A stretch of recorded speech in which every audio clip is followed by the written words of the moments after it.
My fellow Americans, in March we celebrate Women's History Month, honoring the countless contributions that women leaders, scientists, and entrepreneurs have made throughout American history.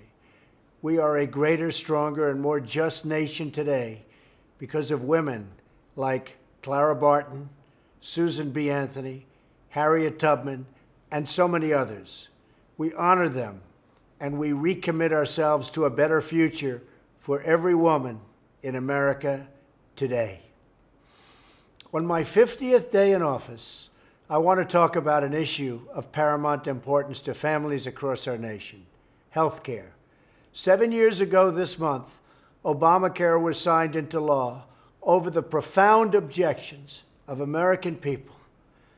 Our citizens were told they'd have to pass Obamacare to find out what it was and how bad it was. Now we know that the hundreds of pages were full of broken promises. Americans were promised that Obamacare would bring premiums down $2,500 for a typical family. Instead, they've gone up by more than $4,000. Americans were promised that Obamacare would increase competition and provide them with more choices. Instead, the number of plans to choose from has plummeted, and I mean plummeted. This year, Americans in nearly 1/3 of all counties have only one insurer to choose from on the exchanges, or in effect, no real choice at all. Americans were promised that if they liked their health insurance and their doctors, they could keep them. Instead, millions of Americans lost the insurance and lost the doctor that they liked, and were thrust into a cold new reality of higher costs and less coverage. Through 7 long years of botched rollouts, soaring costs, canceled plans, and bureaucratic mandates, Americans have called out for relief. And relief is what we are determined to give them. I want every American to know that action on Obamacare is an urgent necessity.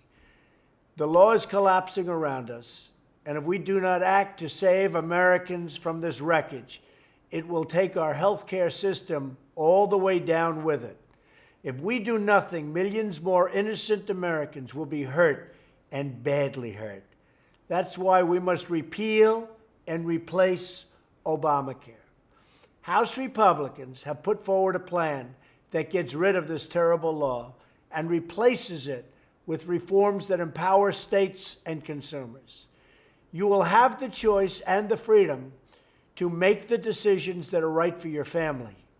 The House plan follows the guidelines I laid out in my recent address to Congress: expanding choice, lowering costs, and providing health care access for all. This plan is part of a 3-pronged reform process. In concert with the plan in front of Congress, I have directed Dr. Tom Price, our Secretary of Health and Human Services, to use his authority to reduce regulations that are driving up costs of care. We're also working on reforms that lower the costs of care, like allowing Americans to purchase health insurance across state lines. You've heard me say that many, many times during the debates. I encourage Democrats to work with us to improve the health care system for the American people. Also, we will be driving down the costs.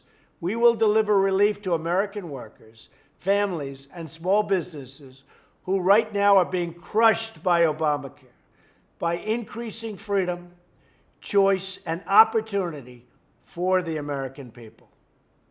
Thank you very much.